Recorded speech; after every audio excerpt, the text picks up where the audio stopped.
Hello friends, कैसे हैं आप सब।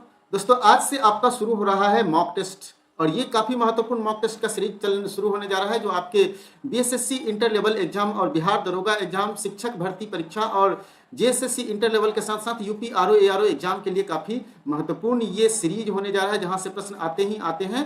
ठीक है, तो काफ़ी महत्वपूर्ण सीरीज है जिसमें हम पूरे व्याख्या के साथ आपको बताने वाले हैं, पूरे विस्तार से व्याख्या के साथ बताने वाले हैं एक एक प्रश्न को। ठीक है, तो इस सीरीज को, पूरे सीरीज को आप फॉलो कीजिए। साथ साथ अगर अभी तक हमारे यूट्यूब चैनल को सब्सक्राइब नहीं किया है तो कर लीजिए, क्योंकि इस तरह के वीडियो देखने के लिए आपको सबसे पहले नोटिफिकेशन मिल जाएंगे, इसलिए बेल आइकन भी दबा दीजिए। और साथ साथ अभी तक अगर आपने हमारे वेबसाइट को विजिट नहीं किया है तो कर लीजिए, यहाँ पे भी आपको बहुत सारे अपडेट्स मिलेंगे। हमारे टेलीग्राम ग्रुप और फेसबुक पेज पर भी महत्वपूर्ण जॉब से संबंधित अपडेट्स आपको मिलते रहते हैं। तो चलिए शुरू करते हैं बिना समय गंवाए।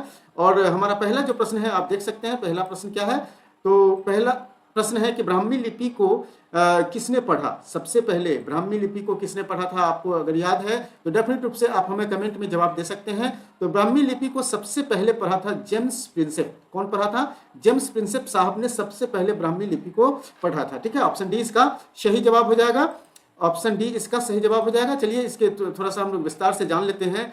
तो आपको मालूम होना चाहिए कि सर्वप्रथम 1837 ईस्वी में जेम्स प्रिंसेप ने नामक एक अंग्रेज विद्वान था जो अशोक के लेखों को, मतलब ब्राह्मी लिपि का उद्वाचन किया था। उद्वाचन मतलब पढ़ना होता है। ठीक है, तो सबसे पहले कौन पढ़ा था? यही जेम्स प्रिंसेप साहब ने सबसे पहले पढ़ा था 1837 ईस्वी में। ठीक है, किंतु उन्होंने लेखों को देवानांग प्रिय की पहचान सिंघल के राजा तिस्य ने कर डाली। ठीक है, मतलब देवानंद प्रिय जो अशोक के अभिलेख में अशोक को संबोधित करते हुए लिखा गया है, उसकी पहचान सबसे पहले किसने किया था? सिंघल के राजा तिस्य ने। ठीक है, कालांतर में यह तथ्य प्रकाश में आया कि सिंघली अनुश्रुतियों में दीपवंश और महावंश में भी यह उपाधि अशोक को प्रयुक्त की गई थी। मतलब सिंघली अनुश्रुति में लिखा गया दो महत्वपूर्ण बौद्ध ग्रंथ दीपवंश और महावंश में भी देवानंद प्रिय की उपाधि से किसे सम्मानित किया गया था, किसे संबोधित किया गया था? अशोक को संबोधित किया गया था। अंततः 1915 में मास्की, जो कर्नाटक में है, मास्की से प्राप्त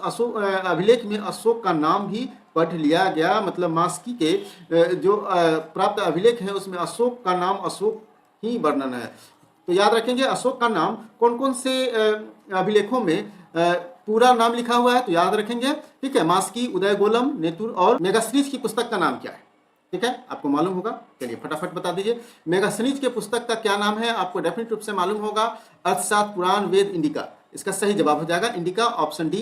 ठीक है, इंडिका के बारे में थोड़ा सा हम लोग जान लेते हैं। इंडिका क्या है और इंडिका का क्या मतलब है, कहाँ से इंडिका का ये सभी चीज हुआ, तो इंडिका के बारे में हम लोग जान लेते हैं। ठीक है, तो मेगास्थनीज की पुस्तक है ये इंडिका, जो है वो क्या है?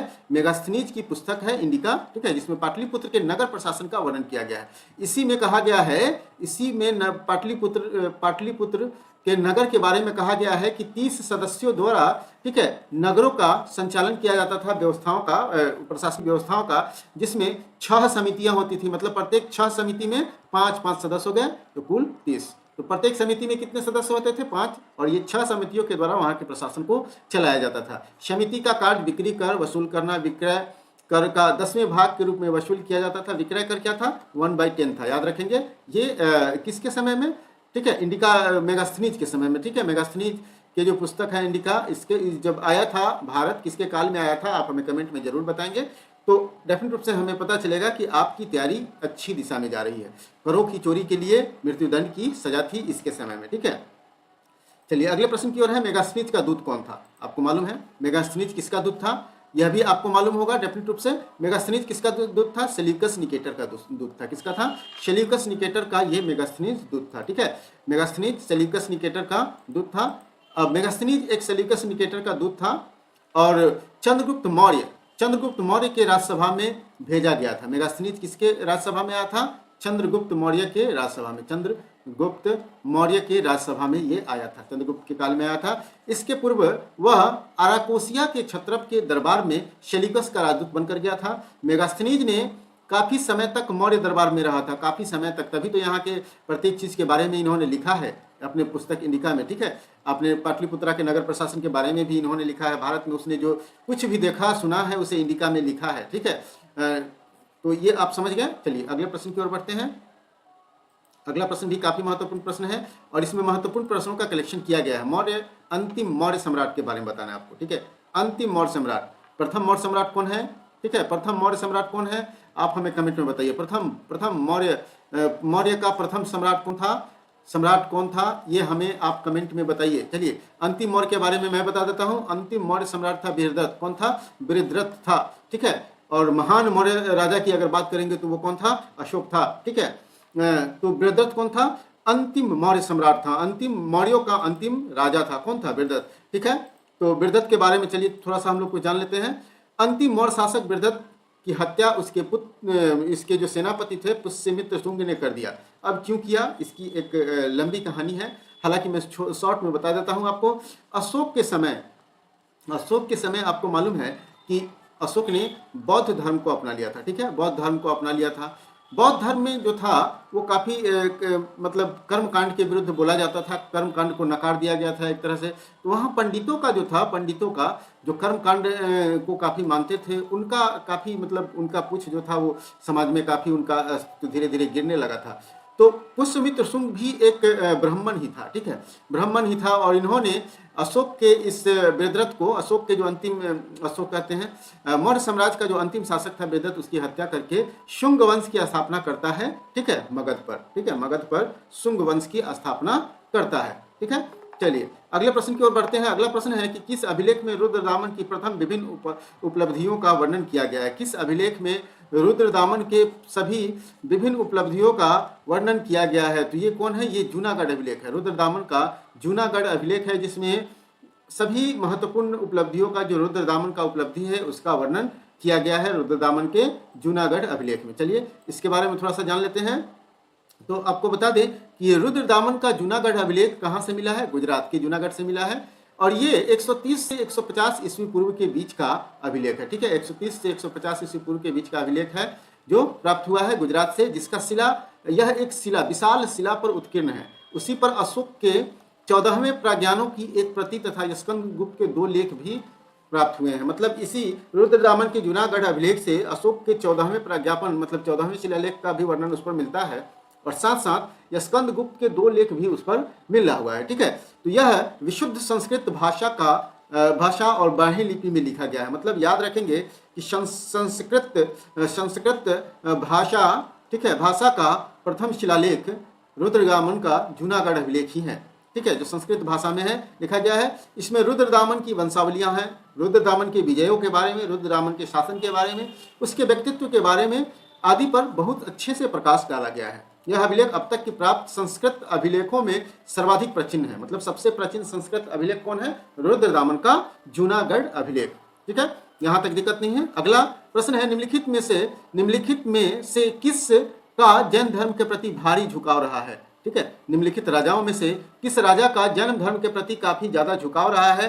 तो जैन धर्म के प्रति ये राजा खारवेल थे, ठीक है, इनका झुकाव काफी था, ठीक है। खारवेल कहाँ के राजा थे, ठीक है, कहाँ के राजा थे, आप हमें कमेंट में बताइए, क्योंकि उस क्षेत्र को अशोक ने जीता था, ठीक है, अशोक का वो अंतिम और सबसे महत्वपूर्ण विजय था, वही क्षेत्र का ये शासक थे खारवेल। तो इसे कमेंट में आप जरूर बताएं कि खारवेल कहाँ के राजा थे, ठीक है। तो आपने देख लिया। चलिए आगे बढ़ते हैं। कलिंग, अब आप लोग समझ गए होंगे कहाँ के राजा थे अशोक, कलिंग के राजा थे। कलिंग का चेदी वंश का शासक था खारवेल। प्राचीन भारतीय इतिहास के महान सम्राटों में से एक था। उड़ीसा प्रांत के भुवनेश्वर से 3 मील दूर स्थित उदयगिरी पहाड़ी पर हाथी गुफा अभिलेख में इसका एक बिना तिथि का अभिलेख प्राप्त हुआ है, ठीक है।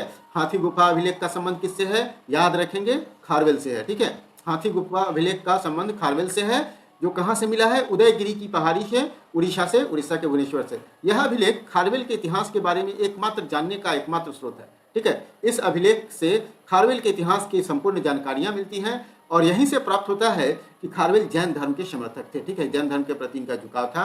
हाथी गुफा अभिलेख प्राकृत भाषा में लिखा गया अभिलेख है, ठीक है, याद हो गया। हाथी गुफा अभिलेख जो है वो क्या है, प्राकृत भाषा में लिखा गया अभिलेख है। चलिए अगले प्रश्न की ओर बढ़ते हैं। अगला प्रश्न है, पाटलिपुत्र में स्थित स्कंद गुप्त का महल मुख्यतः किस चीज से बना हुआ है। ये आपको बीपीएससी में पूछा गया प्रश्न है, ठीक है, बीपीएससी में कई बार ये प्रश्न आया है, और अन्य एग्जाम में भी यह प्रश्न आया है, ठीक है। तो ये किस चीज का बना हुआ था, ये लकड़ी का बना हुआ था। ये चंद्रगुप्त का जो महल था, जो कहा जाता था कि ये महल जो था उस समय एकदम स्वर्ग से भी मतलब बहुत सुंदर बना हुआ महल था।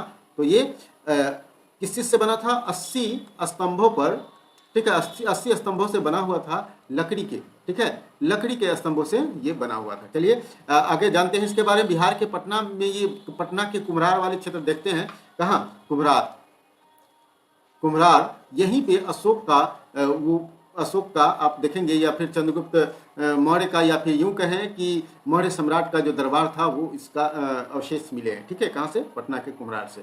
ठीक है, के समीप आप देखेंगे कि बुलंदी बाग एवं कुम्हरार में की गई खुदाई से मौर्य काल के लकड़ी के विशाल भवनों के अवशेष प्राप्त हुए हैं। इन्हें प्रकाश में लाने का श्रेय स्यूनर महोदय को जाता है। स्यूनर महोदय, याद रखेंगे किसने खोज की थी इस महल का? स्यूनर ने। ठीक है, बुलंदी बाग के नगर के परकोटे और अवशेष तथा कुम्हरार के राजप्रसाद के अवशेष प्राप्त हुए हैं। कुम्हरार में ही राजप्रसाद था। ठीक है, अगला प्रश्न है, अष्टप्रधान का गठन किसने किया था? अष्टप्रधान, ठीक है, अष्टप्रधान आप बताएंगे, डेफिनेट रूप से आप लोग को मालूम होगा। और अष्टप्रधान किसके समय में था? ये शिवाजी के समय में था। ठीक है, अष्टप्रधान शिवाजी के समय में था। और चलिए जानते हैं, शिवाजी ने राज्य के प्रशासन के लिए अष्टप्रधान की व्यवस्था की थी। याद रखिए, शिवाजी ने राज्य प्रशासन के लिए केंद्रीय स्तर पर अष्टप्रधान की स्थापना की थी, जिसके अंतर्गत मंत्रियों को नियुक्त किया जाता था, जिसमें पेशवा, अमात्य, मंत्री, सचिव, सुमंत, सेनापति, पंडित राव, न्यायाधीश, ठीक है, ये सभी शामिल होते थे। ये सभी को हम लोग क्या कहते थे? अष्टप्रधान। ठीक है, अष्टप्रधान। ठीक है, शिवाजी के शासनकाल में आधुनिक काल के सचिवों की भांति कार्य करता था, और इनका कार्य जो था वो राजा के परामर्श देना था, और किसी भी अर्थ में मंत्रिमंडल इसको नहीं कर सकते थे। परामर्श, इनके परामर्श को मानने के लिए राजा बाध्य भी नहीं होता था। ठीक है, प्रत्येक मंत्री राजा के प्रति उत्तरदायी होते थे। मंत्री किसके प्रति उत्तरदायी होते थे? मंत्री राजा के प्रति उत्तरदायी होते थे। ठीक है, चलिए आगे हम लोग बढ़ते हैं। 9वां प्रश्न है। 9वां प्रश्न क्या कहता है कि निम्नलिखित में से किस मौर्य राजा दक्कन की विजय प्राप्त किया? किसने? मौर्य, वह कौन सा मौर्य शासक था, मौर्य राजा था जिसने दक्कन पर विजय प्राप्त की? तो दोस्तों ये था चंद्रगुप्त। ठीक है, चंद्रगुप्त मौर्य। चंद्रगुप्त मौर्य ने किस पर विजय प्राप्त की थी? दक्कन पर विजय प्राप्त की थी। ठीक है, मौर्य साम्राज्य के संस्थापक चंद्रगुप्त मौर्य था। और ये मौर्य समाज की स्थापना किसकी मदद से किया था? हमें कमेंट में जरूर बताइए आप, क्योंकि ये काफ़ी महत्वपूर्ण और काफ़ी आसान सवाल मैंने आपसे पूछ दिया कि चंद्रगुप्त मौर्य ने किसकी सहायता से मौर्य साम्राज्य की स्थापना की थी। डेफिनेट रूप से आप कमेंट में जवाब दीजिए इसका। ठीक है, तो चंद्रगुप्त मौर्य ने दक्षिण भारत पर भी विजय हासिल की थी। ठीक है, और इसके अभिलेखों से ये प्राप्त हुआ है, क्योंकि जैन एवं तमिल साक्ष्यों की जानकारी से प्राप्त होता है कि दक्षिण भारत के अनेक स्थलों पर भी मतलब इसके अभिलेख प्राप्त हुए हैं, किंतु अशोक के एकमात्र कलिंग विजय की चर्चा होती है। ठीक है, अशोक के एकमात्र कलिंग विजय की चर्चा होती है, जबकि चंद्रगुप्त मौर्य का दक्षिण में। अब ये कैसे पता चलता है? तो आपको मालूम होना चाहिए, चंद्रगुप्त मौर्य दक्षिण में विजय का श्रेय चंद्रगुप्त मौर्य को देना पड़ेगा, क्योंकि बिंदुसार की विजय अत्यंत संदिग्ध है। इतिहास में एक विजेता के रूप में स्मरण किया जाता है। जैन और तमिल साक्ष्य में चंद्रगुप्त मौर्य के दक्षिण की पुष्टि होती है। याद रखिएगा, जैन ग्रंथ से और तमिल साक्ष्य से ये चंद्रगुप्त मौर्य के दक्कन विजय की जानकारी मिलती है। आपको मालूम होगा कि जब चंद्रगुप्त मौर्य ने, ठीक है, चंद्रगुप्त मौर्य ने जैन धर्म को अपना लिया था, तो शलेखना विधि से इन्होंने अपना देह त्याग किया था, और ये दक्षिण भारत में ही किया था इन्होंने। ठीक है, दक्षिण भारत में ही किया था। तो ये आपको याद होना चाहिए, मालूम होना चाहिए। चलिए अगला प्रश्न है 10वां प्रश्न है ये। अभिलेख जिससे यह प्रमाणित होता है कि चंद्रगुप्त का प्रभाव पश्चिम भारत पर था। अभी हमने दक्षिण भारत की बात किया। ठीक है, दक्षिण भारत पर किससे पता चलता है? तमिल अभिलेखों से और जैन ग्रंथों से पता चलता है कि चंद्रगुप्त मौर्य का जो था वो दक्षिण भारत में भी उनका क्षेत्र फैला हुआ था। लेकिन अब ये पश्चिम भारत की बात हो रही है, तो पश्चिम भारत में कैसे पता चलेगा? किससे? तो ये रुद्रदामन के जो जूनागढ़ अभिलेख है, इससे पता चलता है कि दक्षिण ये पश्चिम भारत में भी चंद्रगुप्त मौर्य ने विजय प्राप्त किया था, मतलब मौर्य साम्राज्य का विस्तार किया था। ठीक है, तो रुद्रदामन के जूनागढ़ अभिलेख, ये संस्कृत भाषा में लिखा गया पहला अभिलेख है। चंद्रगुप्त मौर्य के सौराठ स्थित प्रांतीय शासक पुष्यगुप्त ने यहाँ सूरदर्शन झील बनवाई थी। ठीक है, याद रखिएगा, सूरदर्शन झील किसने बनवाया था? पुष्यगुप्त ने बनवाया था। कहाँ? सौराष्ट्र में बनवाया था। बाद में अशोक के यूनानी गवर्नर तुसास्य ने इस जलाशय को बहुत सी नहरें बनवाई थी। ठीक है, तो पुष्यगुप्त इसको बनवाता है, तुसास्य जो है इससे नहरें निकलवाता है। ये अशोक का गवर्नर था। और ये पुष्यगुप्त जो था वो प्रांतीय शासक था चंद्रगुप्त मौर्य के समय में सौराष्ट्र का। इस प्रांत को अनर्त तथा सुराष्ट्र कहा जाता था। इसके पश्चिम भारत का चंद्रगुप्त मौर्य के आधिपत्य का पता चलता है। ठीक है, यहाँ तक कोई दिक्कत नहीं।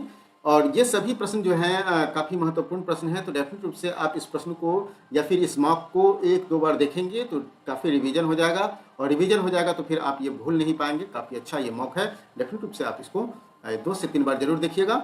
चलिए आगे बात करते हैं। निम्न में से कौन सा क्षेत्र अशोक के साम्राज्य में सम्मिलित नहीं था?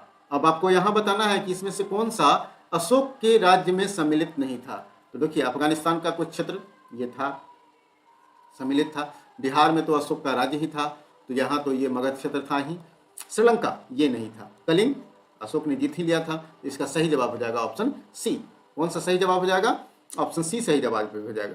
श्रीलंका अशोक के साम्राज्य में सम्मिलित नहीं था। द्वितीय शिलालेख से यह स्पष्ट होता है कि भारत ने अशोक का अधिकार जो था वो चोल, पांड्य, सत्यपुत्र, केलरपुत्र और ताम्रपर्णी को छोड़कर सर्वत्र था, क्योंकि इन राज्यों को प्रत्यंत और सीमावर्ती राज्य कहा गया है। ठीक है, तो देखिए यहाँ स्पष्ट रूप से ये कहा गया है द्वितीय शिलालेख में कि चोल पर उनका शासन नहीं था, पांड्य पर उनका शासन नहीं था, सत्यपुत्र पर शासन नहीं था, केरलपुत्र पर शासन नहीं था, ताम्रपर्णी जिसको श्रीलंका कहा जाता था वहां भी इनका शासन नहीं था। तो इन सब को छोड़कर, तो आप ये याद रखिए आप डेफिनेट रूप से कि कहाँ कहाँ अशोक का शासन नहीं था। चोल पर, पांड्य पर, सत्यपुत्र, केरलपुत्र, ताम्रपर्णी मतलब श्रीलंका, यहाँ अशोक का मतलब साम्राज्य का विस्तार नहीं था। चलिए अगला 12वां प्रश्न है कि अशोक के शासनकाल में बौद्ध सभा किस नगर में आयोजित किया गया? ये आसान प्रश्न है, आपको याद रखना चाहिए। तो ये पाटलिपुत्र में। कहाँ हुआ था? कहाँ हुआ था? प्रथम राजगृह, ठीक है, और तृतीय ये तृतीय हुआ था, याद रखेंगे। तीसरा सभा हुआ था, ठीक है। तृतीय सभा कहाँ हुआ था? पाटलिपुत्र में। किसके शासनकाल में? अशोक के शासनकाल में। सिंहली अनुश्रुतियों से दीपवंश और महावंश के अनुसार अशोक के राज में पाटलिपुत्र में मोगली पुत्र तिस्य की अध्यक्षता में तृतीय बौद्ध संगति का आयोजन किया गया, ठीक है। किस बौद्ध संगति का? तृतीय बौद्ध संगति का आयोजन किया गया। हमारा प्रश्न है कि अशोक के शिलालेख है किस भाषा में था? तो देखिए याद रखिएगा, अशोक के शिलालेख प्राकृत भाषा में था। इसका भी सही जवाब हो जाएगा। किस भाषा में था अशोक के शिलालेख? प्राकृत भाषा में था, ठीक है। चलिए विस्तार से जानते हैं कि अशोक के शिलालेख जो है वो कई जगहों से ज्ञात हुए हैं, ठीक है। और उनके अभिलेखों का विभाजन हम लोग 3 वर्गों में कर सकते हैं। शिलालेख, स्तंभलेख और गुहालेख, ये 3 तरह के अभिलेख थे अशोक के। याद रखेंगे कौन कौन? शिलालेख, स्तंभलेख और गुहालेख। 14 विभिन्न लेखों का समूह है जो 8 विभिन्न स्थानों से मिले हैं। 14 शिलालेख, जिसके बारे में हम लोग जानते हैं कि अशोक के कितने शिलालेख हैं? 14 शिलालेख हैं। और ये याद रखिए कि ये शिलालेख जो है, ठीक है, शिलालेख जो है वो कितने जगहों से मिले हैं? 8 जगह से मिले हैं। कितने जगह से? 8 जगह से मिले हैं। शहबाजगढ़ी, मानसेरा, कालसी, गिरनार, धौली, जौगढ़, एरीगुड़ी, सोपरा, ठीक है, इन जगहों से मिले हैं। अधिकांश अभिलेख जो है वो प्राकृत भाषा में है, अर्थात ब्राह्मी लिपि में है। केवल 2 अभिलेख, शहबाजगढ़ी का और मानसेरा का अभिलेख ब्राह्मी लिपि में न होकर ये खरोष्ठी लिपि में है। मतलब इतना याद रखिए ना भाई कि भारत में जो भी अभिलेख मिले हैं, ठीक है, वो आपको ब्राह्मी लिपि में मिलेंगे, ठीक है, ब्राह्मी लिपि में मिलेंगे। लेकिन भारत से बाहर जो अभिलेख मिलेंगे वो आपको खरोष्ठी लिपि में मिलेंगे। तक्षशिला का अरमाइक लिपि में मिला है, ठीक है, तक्षशिला का अभिलेख जो है वो अरमाइक लिपि में मिला है, ठीक है। तो इस प्रकार से आप समझ गए हैं मैक्सिमम अभिलेख उनके किसमें थे? ब्राह्मी लिपि मतलब प्राकृत भाषा में। 14 है कि अलाउद्दीन खिलजी के प्रसिद्ध सेनापति ने में किसकी मंगोलों के विरुद्ध लड़ते हुए मृत्यु हो गई? ठीक है, काफी महत्वपूर्ण है। अलाउद्दीन खिलजी के किस सेनापति की मृत्यु मंगोलों से लड़ते हुए हो गई? तो ये जफर खां थे। कौन थे? ये जफर खां थे। ऑप्शन ए इसका सही जवाब होगा। अलाउद्दीन का प्रसिद्ध सेनापति था जफर खां, जो मंगोलों के विरुद्ध लड़ता हुआ मारा गया। अपने समय का श्रेष्ठ और साहसी सेनापति था। जफर खां के शौर्य और भारतीय सेना की दृढ़ता से मंगोल इतने प्रभावित हुए कि उसी रात 10 कोस पीछे हट गए और वापस चले गए, ठीक है। हालांकि ये जफर खां उनसे मारा गया लेकिन वो पीछे चले गए। रानी पद्मिनी का संबंध अलाउद्दीन के चित्तौर विजय से जोड़ा जाता है। आपने देखा है पद्मावत, ठीक है, पद्मावत सिनेमा आपने देखा होगा, ठीक है। तो आपको समझ गए होंगे कि इसका संबंध किससे है? इसका संबंध है अलाउद्दीन खिलजी से, ठीक है। तो चित्तौर विजय के समय की यह बात है। तो किनसे जुड़ा जाता है? इनके पति का नाम क्या था? ठीक है, पद्मावती के या पद्मिनी के पति का नाम क्या था? इनके पति थे राणा रतन सिंह। कौन थे ये? राणा रतन सिंह थे। तो पद्मिनी की कहानी का आधार जो है वो 1540 ईस्वी में मलिक मोहम्मद जायसी के द्वारा लिखा गया एक पुस्तक पद्मावत से है, ठीक है। इसके अनुसार पद्मिनी चित्तौर के राणा रतन सिंह की अत्यंत सुंदरी और विदुषी पत्नी थी, ठीक है। अमीर खुसरो ने सुलेमान और रानी शोभा के प्रेम प्रसंग का उल्लेख अपने ग्रंथ में किया है और अपने संकेतों में अलाउद्दीन की ममता सुलेमान से तथा पद्मिनी की तुलना किससे किया है? शोभा से किया है। ठीक है, तो ये अमीर खुसरो ने भी यहाँ तुलना किया है। संभाव्यता इसी आधार को मानकर मलिक मोहम्मद जायसी ने पद्मावत की रचना की और राणा रतन सिंह की पत्नी को पद्मिनी की कहानी बताया और पद्मावत में उन्हें सारी कहानी को लिख डाला। ठीक है, अलाउद्दीन खिलजी के आक्रमण के समय देवगिरी का शासक कौन था? काफी महत्वपूर्ण प्रश्न है, कई बार पूछा गया प्रश्न है, कई बार बीपीएससी में भी ये प्रश्न आया है। ठीक है, तो ये प्रश्न का सही जवाब हो जाएगा रामचंद्र देव था देवगिरी का शासक अलाउद्दीन के समय में। अलाउद्दीन के आक्रमण के समय देवगिरी का शासक कौन था? रामचंद्र देव था। ठीक है, 1296 की घटना है, ये 1296 की घटना है। देवगिरी के शासक रामचंद्र देव ने अलाउद्दीन के सफल आक्रमण के से बाध्य होकर उसके प्रति एलिचपुर की आय भेजने का वादा किया था। ठीक है, किसका? एलिचपुर का आय। ठीक है, और इसकी अधीनता को स्वीकार कर लिया था। अलाउद्दीन खिलजी के अधीनता को किसने स्वीकार कर लिया था? ये स्वीकार कर लिया था देवगिरी के जो शासक थे रामचंद्र देव, उन्होंने 1305 और 1306 ईस्वी में उसने कर को दिल्ली नहीं भेजा, जिस कारण 1307 ईस्वी में अलाउद्दीन ने मलिक गाफूर के नेतृत्व में एक सेना देवगिरी पर आक्रमण करने के लिए भेजा।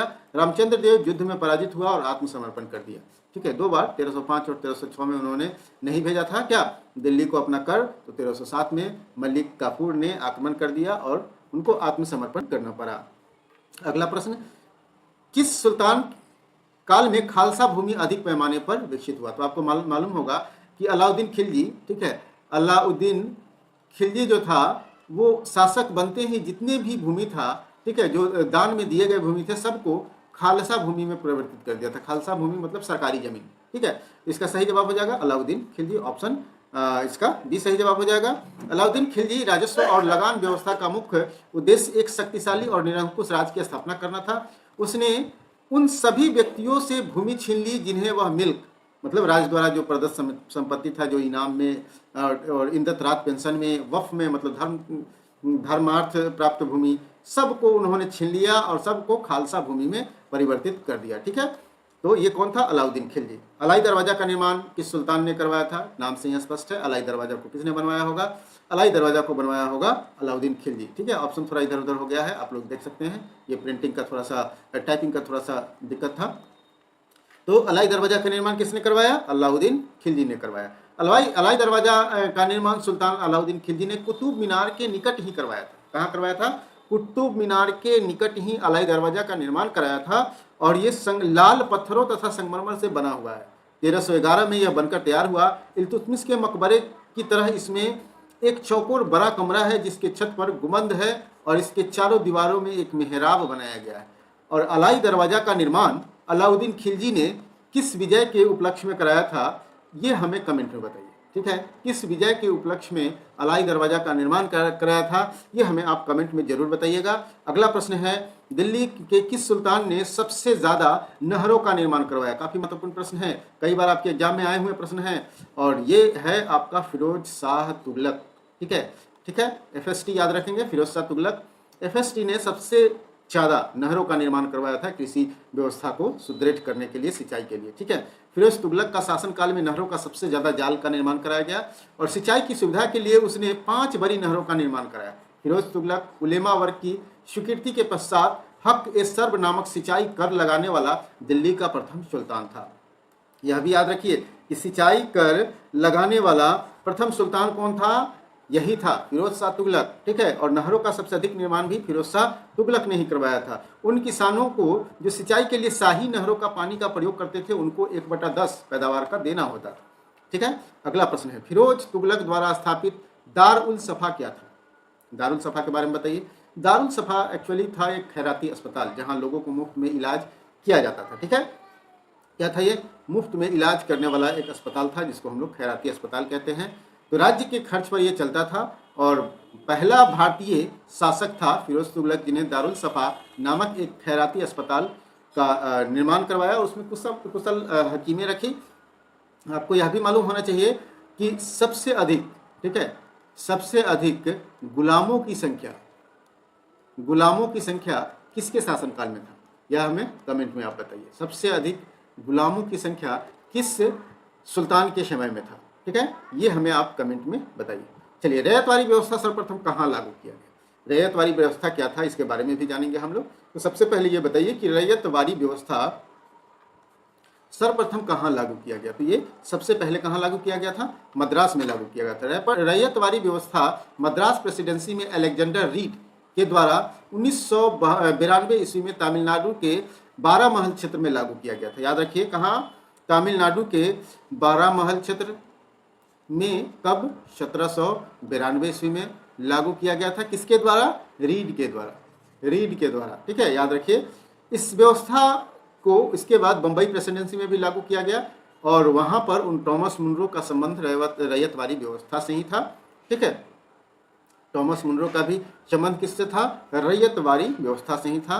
चलिए, रिक्त स्थानों की पूर्ति कीजिए। डैश में बंगाल और बिहार में भूमि पर किराएदारों के अधिकारों को बंगाल किराएदारी अधिनियम द्वारा दिया गया था, ठीक है। डैश में कब दिया गया था ये 1885 में, ठीक है। ऑप्शन ए सही जवाब हो जाएगा। चलिए, 1793 में लॉर्ड कर्नवालिस द्वारा अस्थायी बंदोबस्त लागू किया गया था। 1793 में लॉर्ड कर्नवालिस अस्थायी बंदोबस्त, ठीक है। और रैयतवारी व्यवस्था आपने अभी देखा, ठीक है, अलेक्जेंडर रीड के द्वारा और मुनरो के द्वारा स्थापित लागू किया गया था और कर्नवालिस के द्वारा अस्थायी बंदोबस्त लागू किया गया था, ठीक है, जिसमें जमींदारों को कई अधिकार प्रदान किए गए थे। 19वीं शताब्दी तक आते आते भूमि की मांग बढ़ने लगी। भूमि मालिकों ने किराए में बढ़ोतरी की यह समय किसानों को ने विद्रोह कर दिया, ठीक है। किराए पर जैसे ही भूमि के किराया बढ़ा, किसानों ने विद्रोह कर दिया। इसी बीच बंगाल सरकार और बिहार गवर्नर ने बंगाल किराएदारी अधिनियम 1885 को लागू किया, जिससे भूमि मालिकों, जमींदारों और किराएदारों के अधिकारों को परिभाषित किया गया था, ठीक है। मतलब इनके बीच जो युद्ध हो रहा था या फिर जो विवाद था, उस विवाद को समाप्त करने के लिए 1885 ईस्वी में बिहार बंगाल किराएदारी मतलब अधिनियम 1885 लागू किया गया। 23वां प्रश्न है, सत्यार्थ प्रकाश की रचना किसने की थी। सत्यार्थ प्रकाश की रचना किसने की थी, आपको ये मालूम है। सत्यार्थ प्रकाश की रचना किसने की थी, स्वामी दयानंद सरस्वती। दयानंद सरस्वती का मूल नाम क्या है, कमेंट में बताइए, ठीक है। दयानंद सरस्वती का मूल नाम, ठीक है, मूल नाम हमें कमेंट में चाहिए, ठीक है। कमेंट में आप बताइए कि इनका मूल नाम क्या था। तो मूल नाम अब हम बता ही देते हैं, इनका मूल नाम मूलशंकर ही था, ठीक है। क्या था, मूल नाम मूलशंकर था। जन्म 1824 के गुजरात में हुआ, ठीक है। मौरवी रियासत के निवासी थे, ब्राह्मण कुल से संबंध था। 1860 में मथुरा में स्वामी विरजानंद जी के वेदों से शुद्ध अर्थ और वैदिक धर्म के प्रति अगाध श्रद्धा उत्पन्न हुई। मतलब इनके गुरुजी कौन थे, विरजानंद थे। 1867 में उन्होंने पाखंड खंडनी पताका लहराई, ठीक है। कब, 1867 में पाखंड खंडनी पताका लहराई और 1875 में बंबई में इन्होंने आर्य समाज की स्थापना की, ठीक है। आर्य समाज की स्थापना किसने की थी, दयानंद सरस्वती ने की थी। कब, 1875 में। कहाँ की थी, बंबई में की थी। उनके विचार, उनकी पुस्तक सत्यार्थ प्रकाश में वर्णित किया गया है। तो सत्यार्थ प्रकाश आप यूं समझ लीजिए कि आर्य समाज का बाइबल है, ठीक है। आर्य समाज का बाइबल इसको कहा जाता है। अन्य रचनाएं थी पाखंड खंडन, वेद भाष्य भूमिका, ऋग्वेद भाष्य, अद्वैत मंत्र खंडन, पंच महायज्ञ विधि और वल्लभाचार्य मंत्र खंडन, ये सभी इनके पुस्तक है, ठीक है। अगले प्रश्न की ओर। अमृत बाजार पत्रिका की स्थापना किसने की। अमृत बाजार पत्रिका की स्थापना किसने की, ठीक है। और दोस्तों आपको मालूम होना चाहिए कि देखिए एक्चुअली क्या है कि पढ़ते पढ़ते आप बोर हो जाते हैं, तो डेफिनेट रूप से आपको पढ़ाई के बीच में थोड़ा सा ब्रेक लेना चाहिए, ठीक है। ब्रेक लेंगे 5 मिनट का, 4 मिनट का, ठीक है। तो डेफिनेट रूप से आपको फिर से एक नई एनर्जी के साथ पढ़ने का मौका मिलेगा, ठीक है। तो इससे मतलब आप फार्मूले को डेफिनेट रूप से अपनाएं। सिर्फ रट्टूमल मत बने, रट्टूमल बनिएगा तो डेफिनेट रूप से आप रटते रह जाइएगा और हूबहू प्रश्न नहीं आएगा तो आप फिर फंस जाइएगा पचड़े में। और मैं पूरे व्याख्या के साथ इसलिए भी बता रहा हूँ क्योंकि बीपीएससी और अन्य एग्जाम का पैटर्न बिल्कुल बदल गया है, और बिल्कुल बदल गया है पैटर्न। तो इस बदले हुए पैटर्न में आपको तैयार होना है, ठीक है। इस बदले हुए पैटर्न में आपको तैयार होना है, तभी आप अच्छा कर पाएंगे। अदरवाइज फिर आप वही किनारे लग जाएंगे, लाखों के भीड़ में खो जाएंगे, ठीक है। अगर आपको लाखों के भीड़ में नहीं खोना है तो कुछ अलग करना पड़ेगा। चलिए आगे हम लोग बढ़ते हैं। 24वां प्रश्न है, अमृत बाजार पत्रिका की स्थापना किसने की थी। अब आप बताइए। अमृत बाजार पत्रिका की स्थापना शिशिर कुमार घोष। ऑप्शन डी सही जवाब हो जाएगा। ये सब मिस प्रिंटिंग है, मिस टाइपिंग है, इसको कह सकते हैं, टाइपिंग एरर है। तो क्या था, अमृत बाजार पत्रिका, ठीक है। शिशिर कुमार घोष ने इसकी स्थापना की थी। अमृत बाजार पत्रिका की स्थापना मोतीलाल घोष तथा शिशिर कुमार घोष ने किया था। याद रखेंगे, मोतीलाल घोष और शिशिर कुमार घोष ने किया था कब? 1868 में। कहाँ किया था ये? कलकत्ता में किया था। ठीक है, कलकत्ता में प्रारंभ किया था। किस भाषा का यह पत्रिका था? तो बंगाली भाषा का पत्रिका था। ठीक है, ये किस भाषा का पत्रिका था? बंगाली भाषा का पत्रिका था। 1878 ईस्वी में देसी भाषा प्रेस अधिनियम से बचने के लिए रातों रात इसे अंग्रेजी भाषा में बदल दिया गया, रूपांतरित कर दिया गया। गिरीश कुमार घोष ने बंगाली का प्रकाशन 1862 में शुरू किया और 1879 ईस्वी में एस.एन. बनर्जी ने हिंदू पैट्रियार्ट की स्थापना की और गिरीश चंद्र घोष ने की। ठीक है, गिरीश चंद्र घोष और एस.एन. बनर्जी ने हिंदू पैट्रियार्ट की स्थापना की थी। ठीक है, 1889 में। बाद में गिरीश चंद्र मुखर्जी ने इसके संपादक बन गए थे। ठीक है, तो चलिए यहाँ तक आपको कोई प्रॉब्लम नहीं है। चलिए अगला प्रश्न है, निम्नलिखित अखबारों में कौन सा मुख्यतः उदारवादियों की नीतियों का प्रचारक था? ठीक है, उदारवादियों की नीतियों का प्रचारक अखबार कौन था? ये था लीडर। ठीक है, कौन सा? लीडर। तो डेफिनेट रूप से अगर लीडर के आपको संस्थापक मालूम है तो आप हमें कमेंट में बताइए। ठीक है, लीडर के संस्थापक को कमेंट में बताइए। हालांकि मैं इसको आगे बता ही दूंगा, लीडर के संस्थापक जो हैं उसके। तो फ्री प्रेस जनरल एक न्यूज एजेंसी थी। यंग इंडिया एक साप्ताहिक पत्रिका था जिसका संस्थापक किसने किया था? महात्मा गांधी ने। लीडर समाचार पत्र का संपादन मदन मोहन मालवीय, याद रखेंगे। मदन मोहन मालवीय उदारवादी नेता थे और इनके माध्यम से उदारवादी नीतियों का प्रचार प्रसार करते थे। ठीक है, तो लीडर था, याद रहेगा। चलिए अगला है, 19वीं शताब्दी के धर्म एवं समाज सुधार आंदोलन ने जनसंख्या के किस वर्ग को मुख्यतः आकर्षित किया? 19वीं शताब्दी, ठीक है, याद रखिए। धर्म एवं समाज सुधार आंदोलन किसको आकर्षित किया? तो ये किसको आकर्षित किया? याद होगा आपको, ये आकर्षित किया बुद्धिजीवी वर्गों को, ये आकर्षित किया नगर में रहने वाले उच्च वर्गों को, ये आकर्षित किया निर्धन सर्वसाधारण वर्ग को, ये उदार राजवाड़े को इससे कोई मतलब नहीं था। ठीक है, तो ऑप्शन इसका सी सही जवाब हो जाएगा। चलिए अगले प्रश्न की ओर। 19वीं शताब्दी में आपको मालूम होना चाहिए कि राजा राम मोहन राय इसके प्रवर्तक थे। ठीक है, 19वीं शताब्दी में जो सामाजिक धार्मिक सुधार आप देखते हैं, इसके प्रवर्तक कौन थे? राजा राम मोहन राय। इनको आधुनिक भारत का जनक भी कहा जाता है। ठीक है, तो 19वीं शताब्दी की में धार्मिक सुधार आंदोलन भारत के इतिहास में विशेष स्थान, जहां अनेक धार्मिक एवं सामाजिक सुधारों का आह्वान हुआ था। दूसरे, भारत के अतीत को उजागर कर भारतवासियों के मन में आत्मसम्मान और आत्मगौरव की भावना भरने की कोशिश की गई थी। इसमें बुद्धिजीवी वर्ग, नगरीय वर्ग और निर्धन सर्वसाधारण वर्ग की ओर काफी आकर्षित हुआ था ये। ठीक है, चलिए अगले प्रश्न की ओर बढ़ते हैं। अगला प्रश्न है, भारतीय पुनर्जागरण के पिता। यही मैं बताना चाह रहा था आपको। जो 19वीं शताब्दी में आप देख रहे हैं, ठीक है, 19वीं शताब्दी में आप जो देख रहे हैं सामाजिक धार्मिक सुधार आंदोलन, ठीक है, इसी को सामाजिक धार्मिक सुधार आंदोलन के जनक कौन थे? धार्मिक सुधार आंदोलन। ठीक है, सुधार आंदोलन के जनक आपको मालूम है कौन थे? ये थे राजा राम मोहन राय। ठीक है, जनक। इनको क्या कहा जाता है? भारतीय पुनर्जागरण के प्रणेता भी कहा जाता है। ठीक है, तो पिता कौन थे? तो डेफिनेट रूप से इनके पिता राजा राम मोहन राय ही होंगे। ऑप्शन डी सही जवाब होगा। ठीक है, ऑप्शन डी सही जवाब होगा। 27 के बाद 28वां प्रश्न है, सुरेंद्र नाथ बनर्जी को किस वर्ष भारतीय सिविल सर्विसेज से हटाया गया था? एस.एन. बनर्जी। ठीक है, एस.एन. बनर्जी को 1874 में भारतीय सिविल सर्विसेज से इनको त्यागपत्र देना पड़ा था। सुरेंद्र नाथ बनर्जी द्वितीय भारतीय थे जिन्होंने ICS परीक्षा को उत्तीर्ण किया था। ये दूसरे भारतीय थे। ठीक है, दूसरे भारतीय थे। इनकी प्रथम नियुक्ति सिलहट बांग्लादेश में असिस्टेंट मजिस्ट्रेट के पद पर हुआ था और मामूली भूल की वजह से 1874 में इनको पद से हटा दिया गया था। ठीक है, अगला प्रश्न है, राजनीतिक सुधारों को लेकर विरोध करने वाले पहले भारतीय कौन थे? राजनीतिक सुधारों को लेकर विरोध करने वाले पहले भारतीय कौन थे? तो ये पहले भारतीय थे राजा राम मोहन राय। याद रखेंगे दोस्तों, राजनीतिक सुधारों को लेकर के सबसे पहले विरोध करने वालों में से थे राजा राम मोहन राय। ठीक है, राजनीतिक सुधारों को लेकर विरोध करने वाले में भारतीय राजा राम मोहन राय थे। उन्होंने मानव अधिकारों, लोकतांत्रिक मूल्यों के विकास पर कई सारे लेख लिखे। विपिन चंद्र पाल ने लिखा कि भारत में राजनीतिक स्वतंत्रता का संदेश सबसे पहले राजा राम मोहन राय ने दिया था। याद रखेंगे, राजनीतिक स्वतंत्रता का संदेश देने वाला पहला व्यक्ति कौन था? राजा राम मोहन राय था। कुछ इतिहासकार सुरेंद्र नाथ बनर्जी को राजनीतिक सुधारों के आंदोलन का प्रथम भारतीय प्रणेता मानते हैं, लेकिन आप मूल रूप से देखेंगे तो राजनीतिक स्वतंत्रता का सबसे पहला संदेश देने वाले कौन थे? राजा राम मोहन राय थे। मद्रास महाजन सभा की स्थापना कब की गई? किस वर्ष की गई? चलिए इससे आप बताइए। तो मद्रास महाजन सभा की स्थापना 1884 में की गई थी। किसके द्वारा?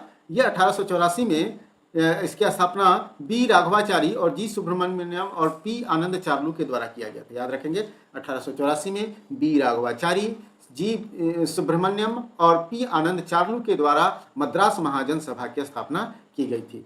भारतीय राष्ट्रीय कांग्रेस के प्रथम अधिवेशन में कितने प्रतिनिधि शामिल हुए थे? आपको मालूम है इसकी स्थापना 1885 ईस्वी में होती है। ठीक है, कांग्रेस की स्थापना, और इसमें मात्र 72 लोग, पहला जो अधिवेशन हुआ था उसमें कितने लोग भाग लिए थे? मात्र 72 लोग भाग लिए थे। तो भारतीय राष्ट्रीय कांग्रेस की स्थापना 1885 में एओ हुम के नेतृत्व में इसका गठन हुआ था। याद रखेंगे कौन था एओ हुम? एक इंग्लिश था ये, ठीक है, अंग्रेज अधिकारी था, यह अवकाश प्राप्त अधिकारी था। और पहला अधिवेशन 28 दिसंबर को हुआ था। ये 28 दिसंबर 1885 को बम्बई स्थित गोकुल दास तेजपाल संस्कृत विश्वविद्यालय में इसका आयोजन हुआ था। इसमें कुल 72 प्रतिनिधि भाग लिए थे। भारतीय राष्ट्रीय कांग्रेस के पहले अधिवेशन की अध्यक्षता व्योमोस चंद्र बनर्जी मतलब WC बनर्जी ने की थी। प्रथम महासचिव एओ ह्यूम बने। ठीक है, प्रथम महासचिव कौन बने? सचिव एओ ह्यूम। ठीक है, एओ ह्यूम, और प्रथम अध्यक्षता कौन किया था? WC बनर्जी। ठीक है, चलिए अगला प्रश्न है कि भारत का कार्यपालिका अध्यक्ष कौन होता है? एग्जीक्यूटिव हेड बताइए, भारत का एग्जीक्यूटिव हेड कौन होता है? तो आपको मालूम होना चाहिए कि भारत के जितने भी कार्यों का संचालन किया जाता है, ठीक है, एग्जीक्यूटिव कार्यों का संचालन किया जाता है, वे राष्ट्रपति के नाम से होता है। तो एग्जीक्यूटिव हेड कौन हो जाएंगे? ये राष्ट्रपति हो जाएंगे। अगर राज्य की बात करेंगे तो वहाँ राज्यपाल हो जाएंगे। ठीक है, अनुच्छेद 53(1) याद रखिएगा, काफी महत्वपूर्ण अनुच्छेद है। अनुच्छेद 53(1) के अनुसार संघ की कार्यपालिका शक्ति राष्ट्रपति में निहित होगी और प्रयोग यह संविधान के अनुसार स्वयं या अधीनस्थ अधिकारियों के द्वारा करेगा। इस प्रकार भारतीय संघ की कार्यपालिका का अध्यक्ष कौन होगा? राष्ट्रपति होगा, और ये अपने अधीनस्थ जो है अधीनस्थ मंत्रिमंडल के द्वारा इन कार्यों का संचालन किया जाता है। केंद्र सरकार में उच्च नागरिक सेवा अधिकारी कौन होता है? उच्च नागरिक सेवा अधिकारी की बात हो रही है। ठीक है, तो उच्च नागरिक सेवा अधिकारी की बात करेंगे तो ये हो जाता है आपका मंत्रिमंडल सचिव। कौन हो जाता है? मंत्रिमंडल सचिव। यहाँ भी मिस टाइपिंग है। ठीक है, मिस टाइपिंग है, सी पहले हो गया, बी बाद में आया। इसका सही जवाब हो जाएगा ऑप्शन बी। केंद्र सरकार के उच्च नागरिक सेवा अधिकारी मंत्रिमंडल सचिव होते हैं। ठीक है, वे सिविल सर्विसेज बोर्ड के पदेना अध्यक्ष भी होते हैं। ये भारतीय प्रशासनिक सेवा और भारत सरकार के नागरिक सेवा के प्रमुख होते हैं। ठीक है, चलिए भारतीय संविधान में केंद्रीय सरकार की अधिशासी शक्तियों को किसमें निहित किया गया है? ठीक है, अधिशासी शक्ति अभी आपने देखा, अधिशासी शक्ति किसमें निहित है? ये भारत के राष्ट्रपति में निहित है। ऑप्शन ए सही जवाब होगा, और ये अनुच्छेद 53(1) के अंतर्गत। ठीक है, चलिए अगला है राष्ट्रपति राष्ट्रीय आपातकाल की घोषणा कर सकता है कब कर सकता है राष्ट्रपति राष्ट्रीय आपातकाल की घोषणा? तो जब हथियारबंद विद्रोह का आधार होना चाहिए, बाह्य आक्रमण का आधार होना चाहिए, युद्ध के आधार पर, ये सभी कारण हैं जिसके आधार पर आप क्या कर सकते हैं? आपातकाल की घोषणा कर पाएंगे। तो राष्ट्रीय आपातकाल की घोषणा के लिए अनुच्छेद 352 में इसका वर्णन किया गया है। राष्ट्रपति आपातकाल की घोषणा कर सकता है। इसके निम्नलिखित वजह: हथियारबंद विद्रोह मतलब सशस्त्र विद्रोह, बाह्य आक्रमण अथवा युद्ध। ठीक है, चलिए अगला है भारतीय संविधान के राष्ट्रपति को अधिकार नहीं देता। याद रखिए यहाँ नहीं लगा हुआ है। तो भारतीय संविधान राष्ट्रपति को कौन सा अधिकार नहीं देता?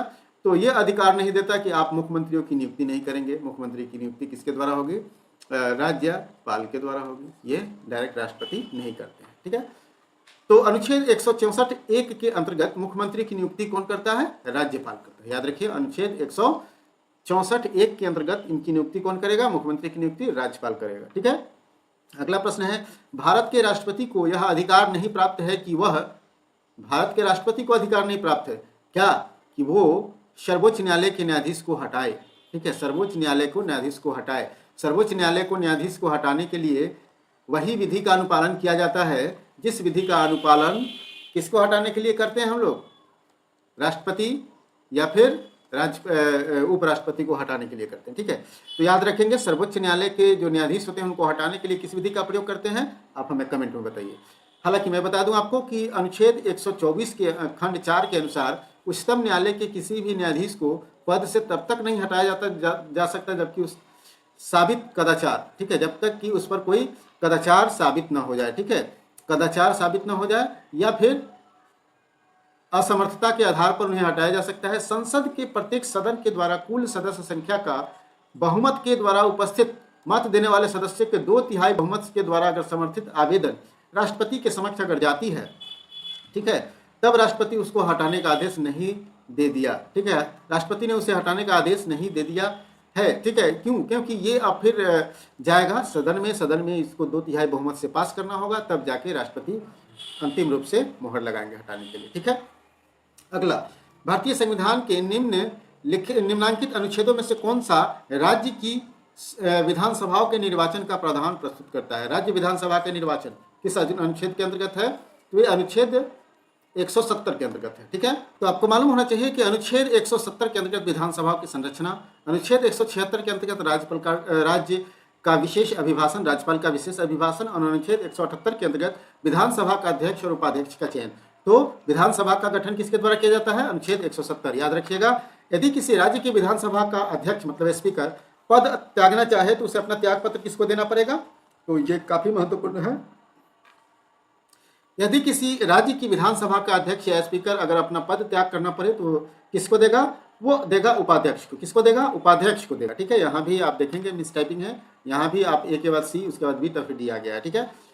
तो अनुच्छेद 179 के अंतर्गत विधानसभा का अध्यक्ष अपना त्याग पत्र किसको देता है? उपाध्यक्ष को संबोधित करते हुए देता है। अगला प्रश्न है कि भारत के संविधान का कौन सा अनुच्छेद भारतीय निर्वाचन आयोग की स्थापना करता है? काफी महत्वपूर्ण है। भारतीय निर्वाचन आयोग 324, अनुच्छेद 324, ठीक है। ऑप्शन इसका ए सही जवाब हो जाएगा। अनुच्छेद 324 के तहत राज्य विधानसभाओं, मंडल, राष्ट्रपति, उपराष्ट्रपति के निर्वाचन के लिए निर्वाचक नियमावली की तैयार करने के लिए और निर्वाचन मंडल के संचालन के लिए, अधीक्षण के लिए और नियंत्रण के लिए आयोग का गठन किया जाता है। इसका प्रावधान किसमें है? 324 में। 41वां प्रश्न है कि भारतीय संविधान का कौन सा अनुच्छेद संवैधानिक प्रावधानों की संघीय संसद, राज्य विधान पालिकाओं द्वारा बनाए गए नियमों, कानूनों की प्राथमिकता प्रदान करता है? ये प्राथमिकता प्रदान करता है अनुच्छेद 13, याद रखेंगे। अगर कोई भी राज्य विधानसभा अगर कोई नियम बना देता है, उसी नियम को अगर उसी विषय पर अगला नियम कोई संसद बनाती है तो किसको प्राधान्यता दिया जाता है? संसद द्वारा बनाए गए नियम को प्राधान्यता दिया जाता है। तो अनुच्छेद 13 के अंतर्गत यह प्रावधान किया गया है, ठीक है। अनुच्छेद 13 के अंतर्गत प्रावधान किया गया है। और अनुच्छेद 32 संवैधानिक उपचार, अनुच्छेद 345 केंद्र और राज्य के मध्य संवैधानिक शक्तियों का विस्तार, अनुच्छेद 326 लोकसभा एवं विधानसभा में निर्वाचक वयस्क मताधिकारों के अधिकार से संबंधित है, याद रखिएगा। दोस्तों, इस प्रकार से पहला मॉक टेस्ट, ठीक है, पहला मॉक टेस्ट आपका आज समाप्त हो रहा है। डेफिनेट रूप से इसको किसी भी एक ग्रुप में शेयर जरूर कीजिए, ताकि इतना मेहनत किए उसका कुछ ना कुछ कम्प्लीमेंट तो हमें मिलना ही चाहिए। और ये कम्प्लीमेंट मिलेगा तब जब आप इस वीडियो को शेयर ज़्यादा से ज़्यादा करेंगे, लाइक करेंगे और हमारे यूट्यूब चैनल के साथ जुड़ेंगे, क्योंकि इसी तरह के आपको कंटेंट यहाँ मिलते हैं आपकी तैयारी से संबंधित। तो वीडियो देखने के लिए बहुत बहुत धन्यवाद। फिर मिलते हैं हम लोग अगले वीडियो में एक नए टॉपिक के साथ।